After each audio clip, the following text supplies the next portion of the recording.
Howdy, howdy. I'm just going to be doing a little bit of a response video, and once this response video is done, I guess I'll just continue the stream as usual, but I'm going to do a response video right away. If it's interrupted by an Uber, you'll hear that. It'll be like, bling, bling, bling, bling, and I'll be like, ho, ho, ho, money, and then I might be gone for a bit, and I'll keep the live stream rolling. But when it comes down to it, you'll know when I'm back. You'll see me like pop back in the camera, so you can or like hear my audio. So like you can always just skip ahead in the video if you're watching this post fact. But yeah, we're gonna respond to Sisyphus 55. This hopium bullshit. Uh, I like his channel. He always has some inquisitive stuff about love and stuff like that, and like romance, but it's very positive always, and so I'm like, I listen to it for positive, little dopamine boosts, little serotonin rush, little confidence boost here and there. But when it comes down to it, his life affirming attitude is a little bit yeesh when it comes down to it. So we're just gonna hop right into it.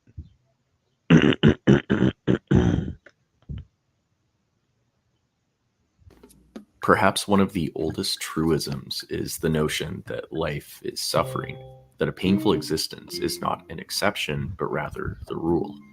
Growing Yeah, G. up is then coming to terms with this painful fact.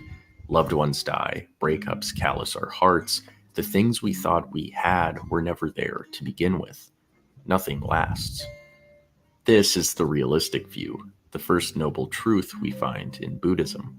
Everything is burning, as the Buddha proclaimed, a man who, for 29 years, lived in a protective bubble that shielded him from the painful reality that constitutes our condition.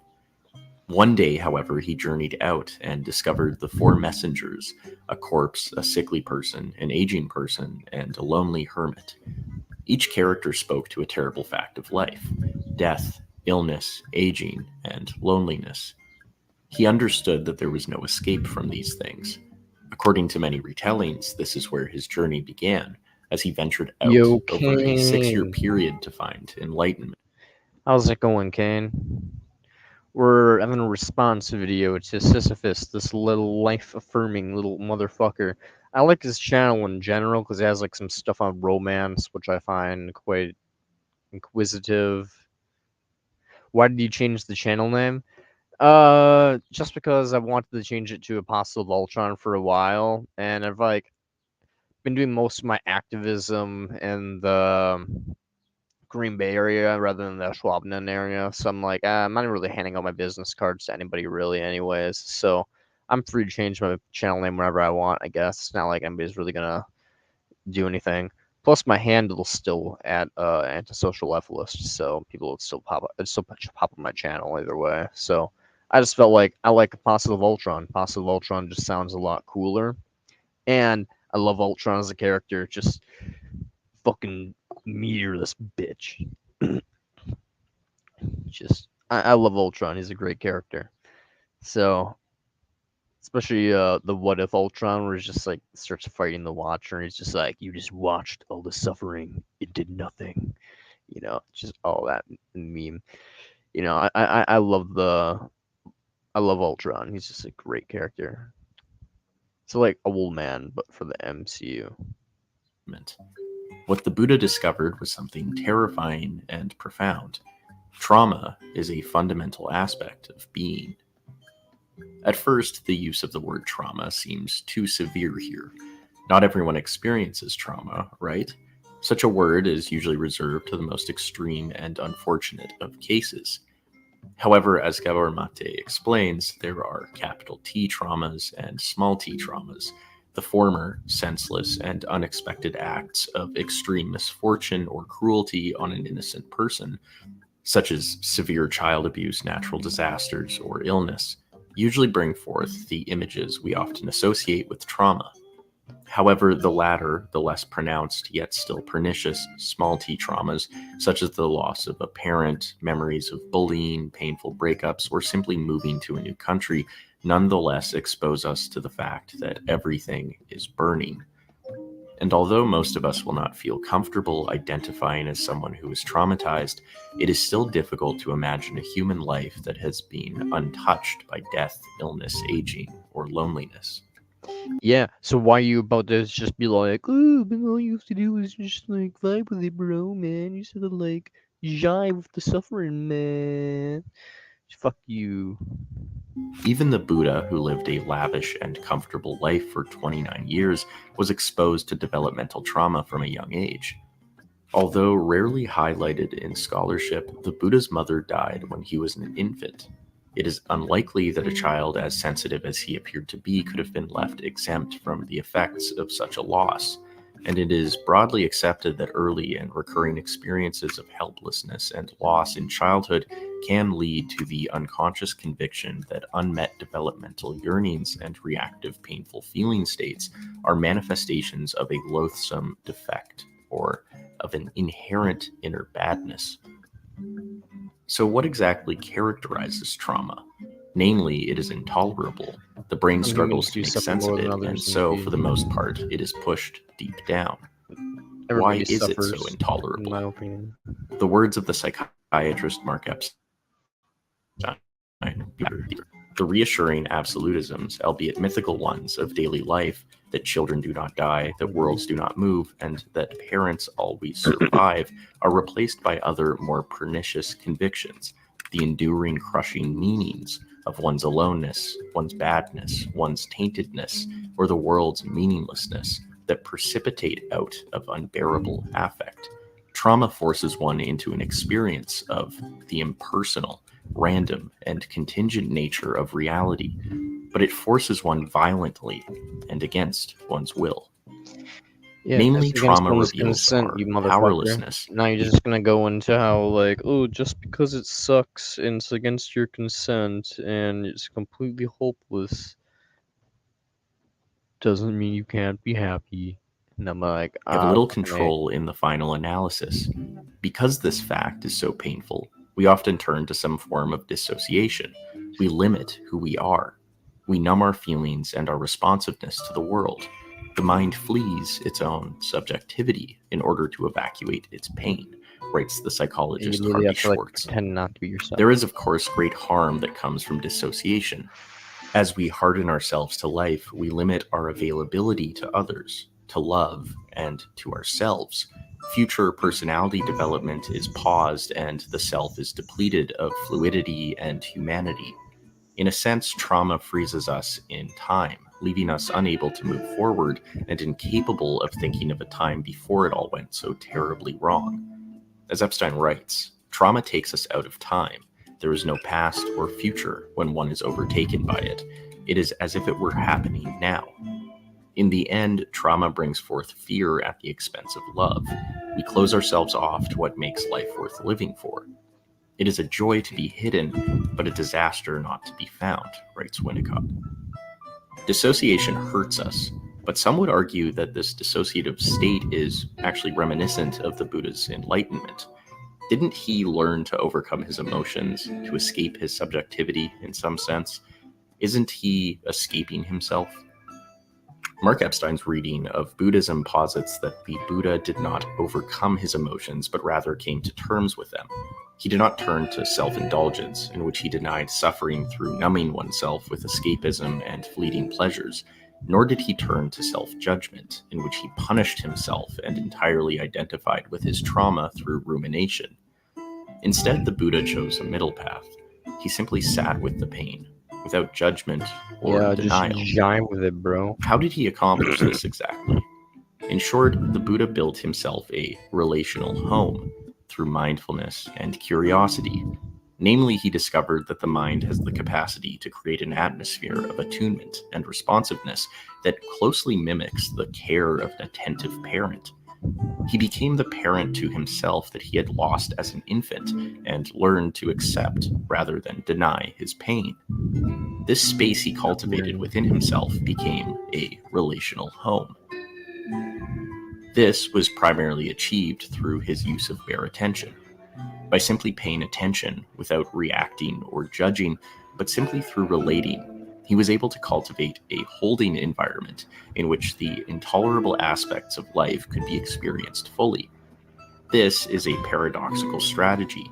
By trying not to change anything at all, change occurs. One may liken this to the difference between self-improvement and self-love. You don't need to change yourself necessarily.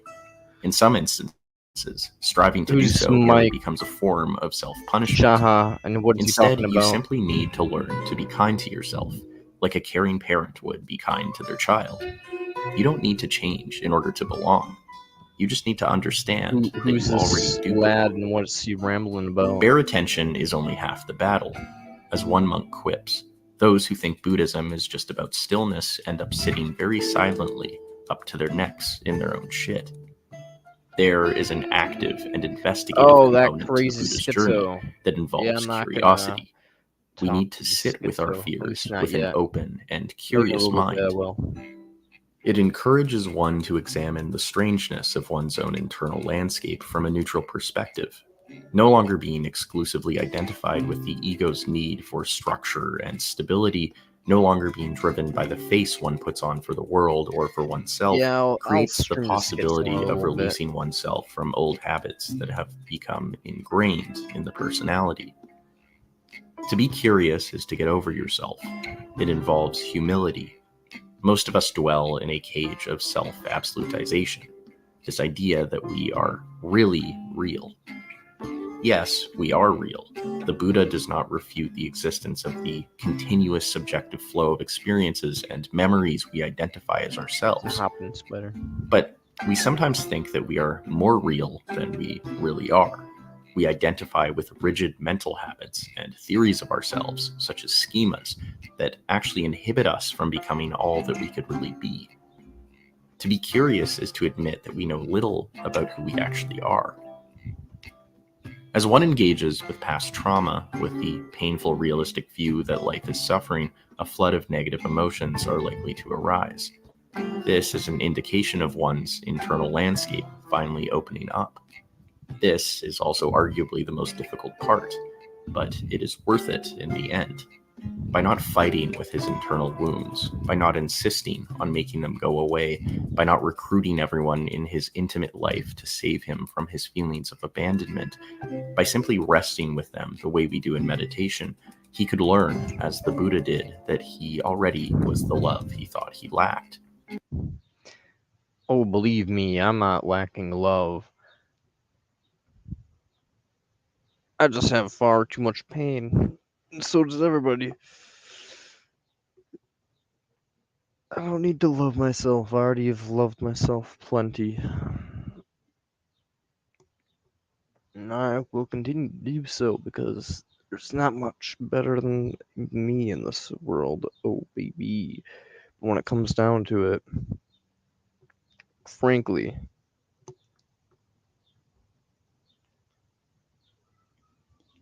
yeah. Frankly, suffering is not worth all that bullshit.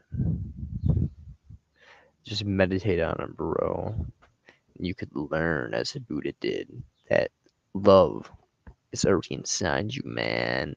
Just meditate on the suffering, bro, and you'll find love. Just drive a nail into your hand and meditate on it, and you'll find the love and the tetanus. uh,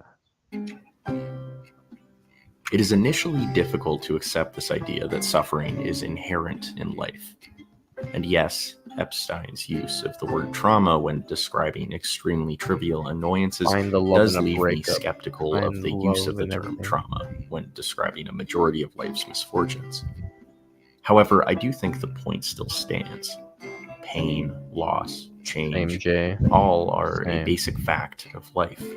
But these seemingly intolerable aspects may not only become tolerable, but could even become illuminating when we We have to be illuminated. Oh, I was just talking to someone earlier today, and they said the same thing. They were like, "Oh, I was sexually assaulted, and I learned that like there's scary things in the world, and I have to like protect myself. And if I didn't have that, it never happened to me. And I'm like, so you're telling me that you got sexually assaulted so that you could, and it's great that you did that. That happened to you so that you could learn that sexual assault was bad, and you should be scared of being sexually assaulted.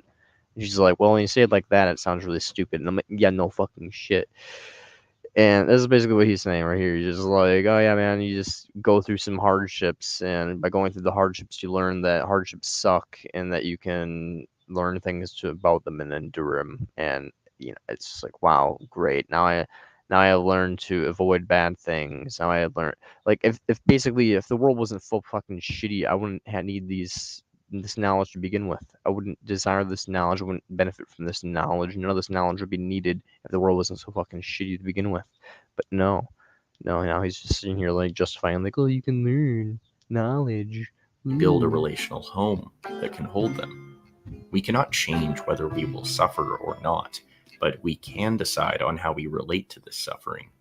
And the first step is acknowledging that suffering has occurred.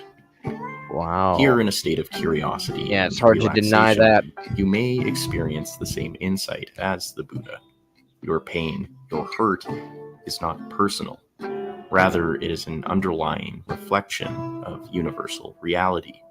We are all bonded by the suffering inherent in being. All suffering, despite varying in magnitude and form, is one. Trauma, if it doesn't destroy us, wakes us up both to our own relational capacities and to the suffering of others. Not only does it make us hurt, it makes us more human, caring, and wise. That I agree with, at least. Unless you are very, very lucky, suffering will come. This doesn't mean you have to seek it out. Still, when it comes knocking at your door, remember that the only way out of our suffering is by going through it. Or you could just put a bullet to your head. Like, when it comes down to it, this is just a bunch of hopium bullshit. Just like, look, go through your suffering, manifest happiness. Tell it to someone who's a literal slave victim. Okay, here we go. Tell This doesn't mean you have to seek it out. Still, when it comes knocking at your door, remember that the only way out of our suffering is by going through it. Tell that to the slave. Tell that to the people who made your fucking camcorder's lithium battery.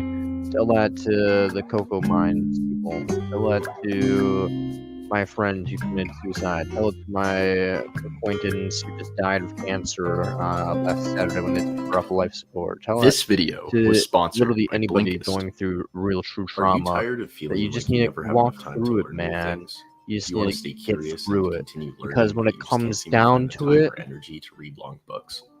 If so, Blinkist may suicide be the and perfect death solution is for you. temporary Blinkist is solution. a service Sorry, that it's provides you permanent with quick, solution to a easy to temporary digest problem. summaries of over 6,500 most Yeah, popular fuck all nonfiction books these and bullshit podcasts hopium on a bullshit for like, oh, and here's my ad wide range of sponsorship. topics. Oh, give me This your way, you can money. satisfy your curiosity.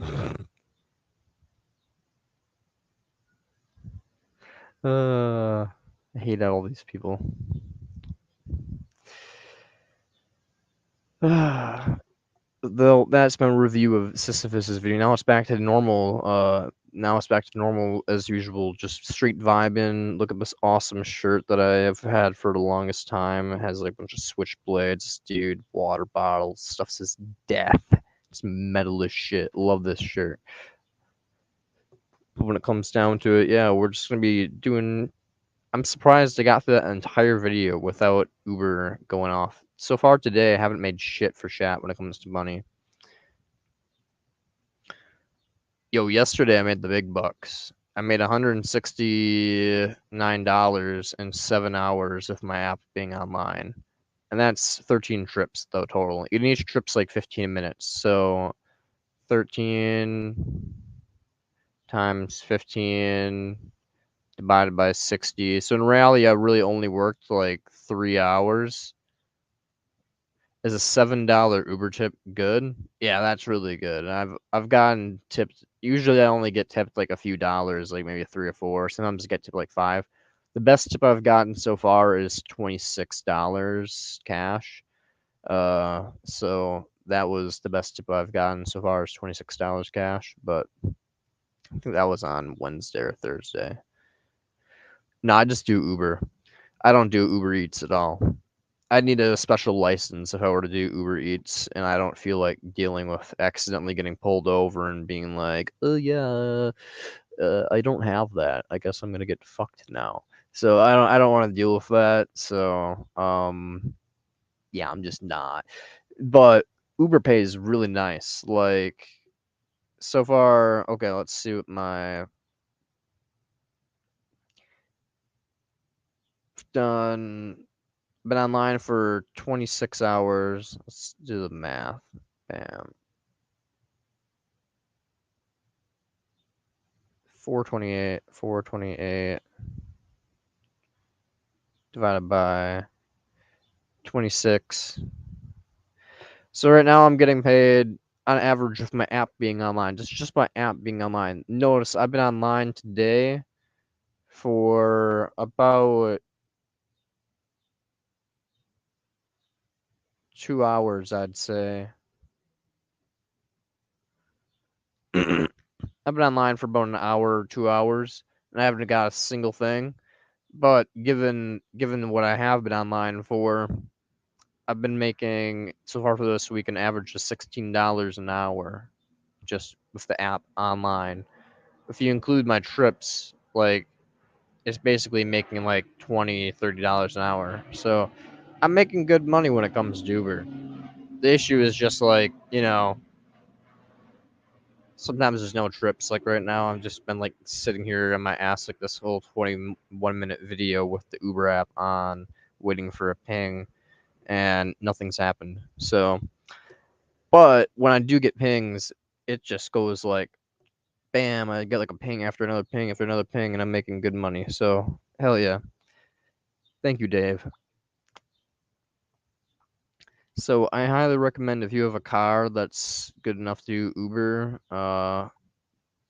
you want to make some extra cash, hey, it's fun. It's not too bad. It's like you get to have conversations, people listen to music in your own vehicle. As long as you don't have anxiety driving, you'll probably like the job. So that's my recommendation for the day is fuck Sisyphus 55's video. It's pro suffering bullshit. And Uber is so far the chillest job I've had. So do Uber if you really want. Oh, funny story. Last night, some old lady. Any guys hit on you? No, but that was about to say this. An old lady hit on me last night. So she was like probably like in her like 40s or 50s, probably in her 50s. And she just like basically asked me if I had a girlfriend, and I was like no. And then she asked me like when I last time I had a girlfriend, and then she's asked me like if I've been with anybody recently and stuff, and basically implied that she wanted to have sex with me. And I was like, hey, it's against Uber's policy. And she's like, oh, really? And I'm like, yeah. And but she tipped me $5. So basically she just like flirted with me like the whole time, and I was just like, no, I can't do that. Well, because of Uber's policy, but really she's because she was like not attractive. But when it comes down to it, again, it is against Uber's policy. So protection. Thank you, Uber. But when it comes down to it, yeah, she tipped me $5. So an old hag hit on me last night. It was pretty interesting. It was funny, but I got $5 out of it. So bing bang boom, $5 tip. So heyo, that's pretty good. But no, I haven't really had any guys hit on me yet. I've had a couple of girls be a little flirty and like compliment my music and stuff, and like have like the tonation of voice and stuff like that be like a little bit like flirtatious and stuff. But other than that, no, I haven't really had any flirty dudes. But when it comes down to it, yeah, it's against Uber policy to flirt back with them, so I'm not going to. It's just how it do be. Die alone, I guess. Hey, if she's like a model or something, maybe I'll flirt back. Just enough to get a tip. Or get my tip in. Ayo. I'm just kidding. No, I'm just joking. Uber, I'm sorry, I was a joke. for the audience. It was just comedic purposes.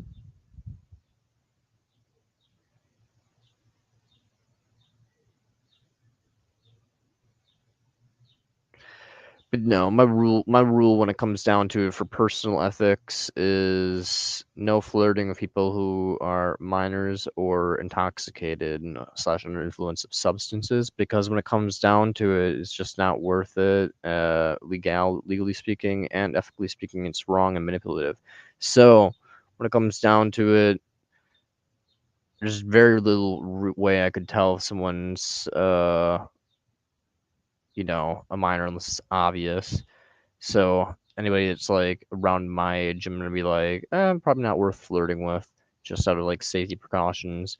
And then when it comes down to it, like I do bar hours because I'm a night owl, so everybody's intoxicated. So there's no point of flirting if anybody that's like at bar hours, because it's just like everybody's like intoxicated at that point, and that's unethical. So when it comes down to it, flirting is just out of the question when it comes to my job. Uh, Unfortunately, so people flirt with me a little bit already, and it's only been like 1 week of doing Uber. But do I have the means to flirt back to them? Not ethically speaking, unfortunately. Talking about ethics and my sad boy life of how everything is in the world is unethical and skewed because this is a horror show reality where everything is just some form of manipulation. Yeah, it's just how it do be. Everything's manipulation, guys, and I'm just trying not to do it as much as possible. I'm tired of being a manipulator.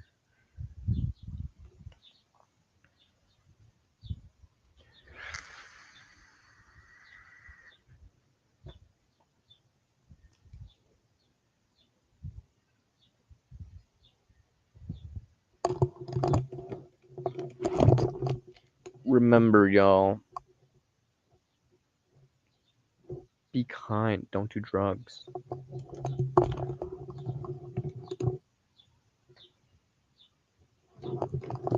Just kidding. Do a lot of drugs, but be kind.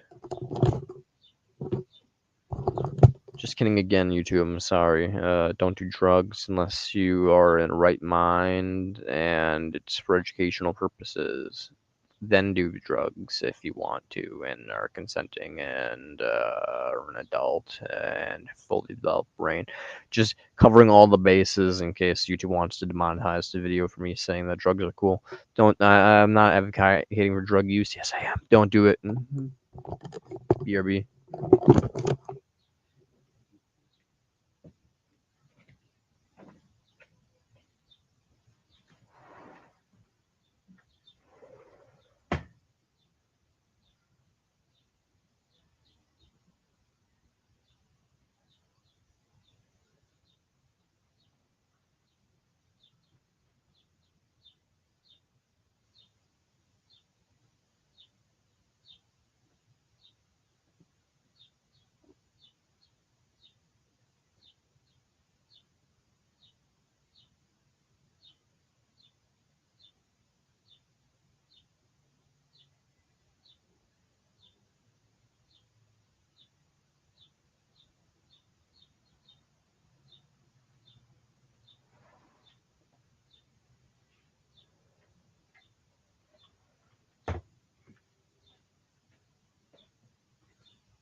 Testing 1 2.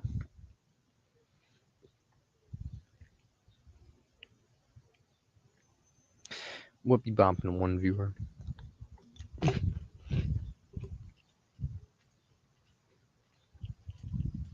Mm. Debating if I want to take a hit. Yeah, I'm going to. Goodbye.